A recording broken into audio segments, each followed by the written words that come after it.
Sir एक मेरी query थी हाँ हाँ। पेमेंट के रिगार्डिंग। जैसे हम एक्सिस पेमेंट करते हैं, गलती से हम्म। कोई एक्सिस पेमेंट हो गया, अच्छा। तो उसकी टाइम लिमिट, जैसे हम पहले भी मैंने डिस्कस आपके थ्रू किया था ग्रुप में ही, कि वो 2 साल की टाइम लिमिट है। एक्सेस पेमेंट किस रिगार्डिंग? सर, अच्छा, या रिफंड के लिए, ओके ओके। रिफंड के लिए सर, जैसे 3B में मान लो मुझे 1 लाख पेमेंट करना था और मैंने 2 लाख कर दिया, हम्म तो 1 लाख एक्सिस है। वो आर हम्म में लाइबिलिटी कम है, 3B में ज्यादा है। हम्म। तो उसके लिए हम टाइम लिमिट हमने डिस्कस की थी, तो हम देख रहे थे कि 2 साल है।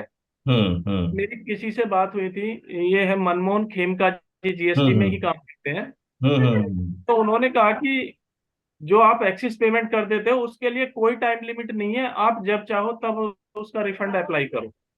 उस पे ये टाइम लिमिट एप्लीकेबल नहीं होती जो आपने एक्सिस पेमेंट किया है। सर एक बार देखेंगे, करेंगे। आपके पास रिफंड की बुक है कि नहीं? जी जी। उसी में देखना है आपको। आपको कुछ कुछ कोई चीज अगर आप लोग ढूंढ रहे हैं तो पहले हम लोग वाली किताब में ढूंढिए, उसके बाद बाहर ढूंढिए। जी मैक्सिमम चांस है कि हम लोग वाले किताब में मिल जाएगा, इधर उधर ढूंढने की जरूरत नहीं है। इन बाकी लोगों से भी पूछ लेते हैं, एक्सेस पेमेंट में 2 साल की लिमिट है या नहीं है? कमल पोद्दार जी डील करते हैं। आपने महेश जी पूरी सेशन तो रिफंड का अटेंड किया ही था। जी जी जी। उसमें आपको नहीं मिला? सर मुझे एक्सिस पेमेंट के लिए ऐसा स्पेसिफिक कहीं लिखा हुआ मिला नहीं, बस। अच्छा, मुझे याद आ रहा है कि हमने लिखा है। सर जब डेट ऑफ पेमेंट रहेगी ना, वहां से 2 साल का टाइम लिमिट है सर। और ये जो एक्सेस पेमेंट है 1 वर्सेस 3 के कारण है, करेक्ट? Yes sir. ओके। इसमें तो ये सर्कुलर है, जहां पर ये लिख रहे हैं कि whether the provisions of 54(1) regarding time period within which an application for refund can be filed would be applicable in case of refund of excess balance in electronic cash ledger। इसके लिए कोई टाइम लिमिट नहीं है। Electronic cash ledger में जो अगर आपका access balance पड़ा हुआ है, उसके लिए कोई टाइम लिमिट नहीं है। ये आप कभी भी विड्रॉ कर सकते हैं। जी। क्या हो गया? क्या हुआ? ऊपर बैठ पहले, ऊपर बैठ अभी आ रहा है। यही excess balance in excess payment of tax. देखिए, आप मनमोहन खेमका जी से एक बार फिर से क्लियर कीजिए sir, electronic cash ledger balance का नहीं कह रहे हैं हम। जी है ना, सर लाइबिलिटी का कह रहे हैं। हाँ सर हाँ हाँ, राजेश जी।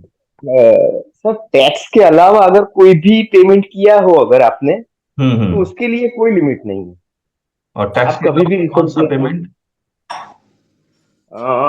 सपोज कुछ एडवांस मतलब डिपॉजिट सपोज कोई पे की है आपने, और फिर उसने आपने उसका रिफंड 2 या साल में नहीं लिया है, तो भी आई थिंक उसके लिए कोई टाइम लिमिट नहीं है।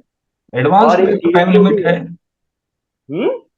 एडवांस के लिए तो टाइम लिमिट है, 2 साल। एडवांस की बात नहीं कर रहा मैं, सपोज अच्छा प्री डिपॉजिट पे किया है। अच्छा, प्री डिपॉजिट ये सब, ओके। suppose। और इवन एक केस लो भी है, उसमें भी था कि भाई टैक्स सपोज 100 रुपीज आ रहा था और 120 रुपीज गलती से पे कर दिया था। हाँ तो हाँ। उसमें 20 रुपीज जो एक्सेस पेमेंट किया था उसको टैक्स नहीं गिना था, और फिर बोला था कि उसके लिए कोई टाइम लिमिट नहीं है। तो अच्छा केस लो है। अच्छा, ओके ओके ओके। जी। ये जितेंद्र जी, ये केस लॉ जरा मुझे शेयर कर देना प्लीज। हाँ मैं ढूंढूंगा, मैं शेयर जी। करूंगा।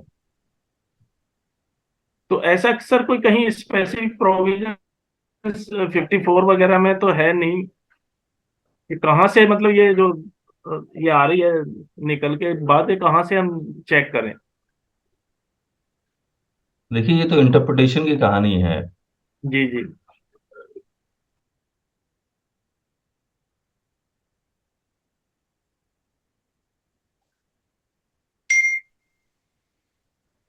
1 वर्सेस 3 सेक्शन 54 कहाँ लिखा हुआ है? ये रहा। Any person claiming refund of any tax and interest, if any, paid on such tax or any other amount paid by him under protest, may make an application before the expiry of 2 years.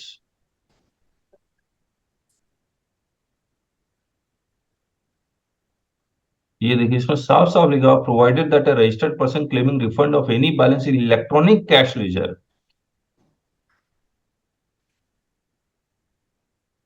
in accordance with the provisions of this may claim such refund in such form and manner as may be prescribed. इसमें कोई time limit नहीं, लेकिन अगर आप कहेंगे 1 versus 3B है तो मुझे लगता है 2 साल का टाइम है। और जितेंद्र जी कह रहे हैं कोई केस लॉ है 1 वर्सेस 3B का डिफरेंस का, ये मैंने पढ़ा नहीं है। हेमका जी भी ये कह रहे थे आप केस लॉ ढूंढोगे मिल जाएंगे, इसमें केस लॉ भी है, आप अप्लाई करो मिलेगा आपको। और सर ये जो आपने प्रोविजन अभी पढ़ा उसमें भी टैक्स और इंटरेस्ट वर्ड ही यूज किया है ना। हाँ ठीक है। नहीं अगर आपकी टैक्स बात नहीं है तो फिर उसके लिए कोई टाइम लिमिट नहीं है। मैं सर समझ, एक्सेस मैं एक्सेस आप- पेमेंट ऑफ टैक्स को टैक्स नहीं माना जाता ना।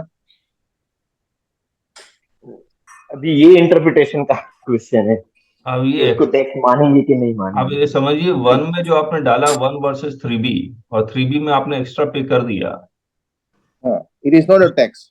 तो उसको टैक्स मानेंगे या नहीं मानेंगे, ये तो फिर क्वेश्चन ऑफ उसको एक्सप्लेन करना पड़ेगा कि टैक्स वही कहलाता है जिसको सप्लाई होता है, यहाँ सप्लाई हुआ ही नहीं, टैक्सेस पेमेंट चला गया। ठीक बात है, ठीक बात है। नहीं नहीं, एक्सेस पेमेंट ये आपने सेल्फ असेसमेंट किया है, ऑफिसर बोलेगा मैं इसमें ऑडिट करके निकाल लेता हूँ, ये आपने टैक्स ही भरा है, तो क्या करोगे आप? यस, पॉइंट है। तो देखिए सर, मेरा सप्लाई इतना है, मेरा रजिस्टर, मैं सेल्स रजिस्टर अटैच कर रहा हूँ, तो बाकी कुछ अटैच नहीं कर रहा हूँ। ऐसे भी उनके पास तो जीएसटी में पूरा डेटा तो है ही, नहीं नहीं, मेरा इतना ही सप्लाई। कहानी यही है कि जिनेश जी की this will be question of fact, जो अमित जी बता रहे हैं कि वो आपसे मांगना शुरू कर देगा। हाँ मांगेगा, तो मांगना तो है, तो उसके पास जो डिटेल है उसको उसी जो थोड़ा मरोड़ के देना है बस खाली। हाँ, लेकिन ये क्लियर कट है नहीं। और जो आप कह रहे हैं कि कोई इसका केस लॉ है,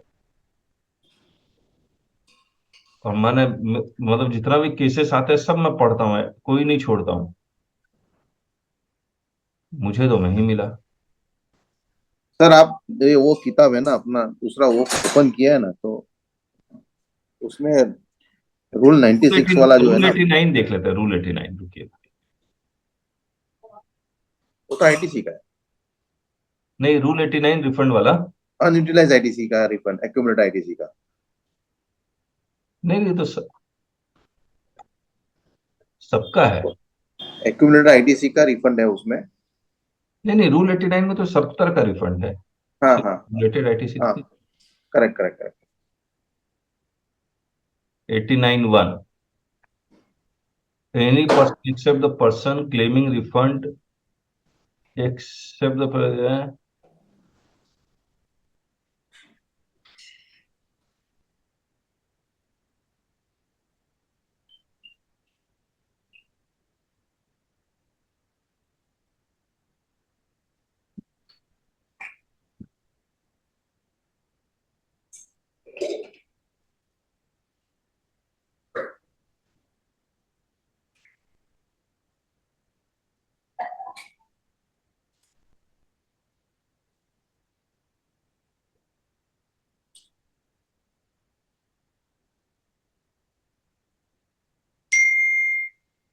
GSTR 1 देखते हैं, ये क्या हो रहा है।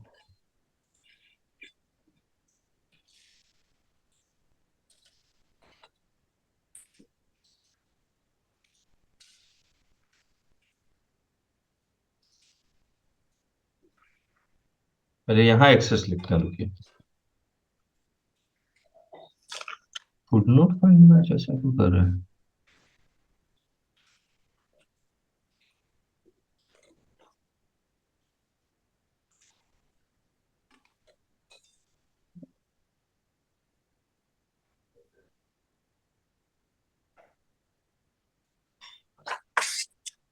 ये देखिए, यहाँ भी आ रहा है एक्सेस पेमेंट।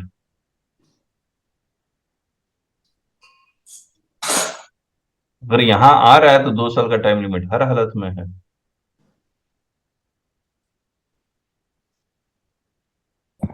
KC2L 2 लाख रुपया वाला। के क्या है? के और एम, ये क्या है? अच्छा, इसी के और एम में ही तो है हम लोग। ये रखे और ये रहा एम।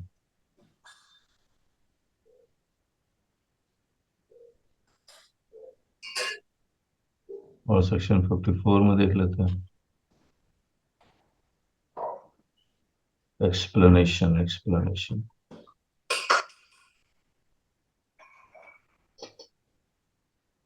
सर ये टेबल 9 से निकाल रहे हैं क्या, एनुअल रिटर्न से? नहीं नहीं, एनुअल रिटर्न से क्यों? हम लोग तो रूल 89 पढ़ रहे हैं।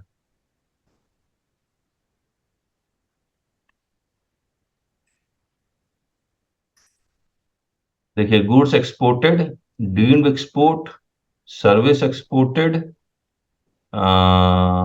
अपलेट टर्मिनल वाला, हायर अथॉरिटी वाला, फिर unutilised ITC, provisional assessment to final assessment in case of other the date of receipt और in any other the date of payment of tax. ये रहा, एक्सेस पेमेंट भी इसी में आएगा। तो 2 साल का तो टाइम है।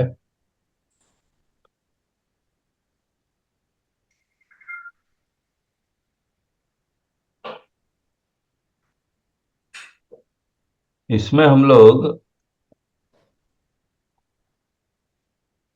Oblique excess payment of tax भी लिख देते हैं, date of payment of tax. अब केस लॉ देख लेते हैं, जीएसटी रिसोर्सेस,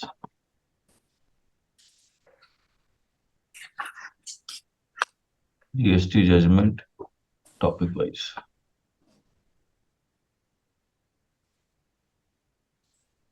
रिफंड ये रहा। ITC, denial of IGST, withholding, inverted, can, manually, provisional, SCZ, accumulated, SCN. ये वाला यहाँ क्या कर रहा है 10 नंबर, ये देखेंगे। Refund available in spite of duty drawback, can abroad वाला ठीक है, सेस वाला 90, मैनुअल आईजी ठीक है, क्वेश्चन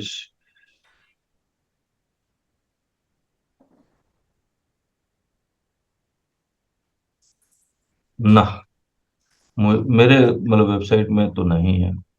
ये क्या आ गया? ये रिफंड का केस है, किसका केस है? 6 पेज का, ये आरएफडी का ही केस है। ठीक है, ठीक है, चलिए।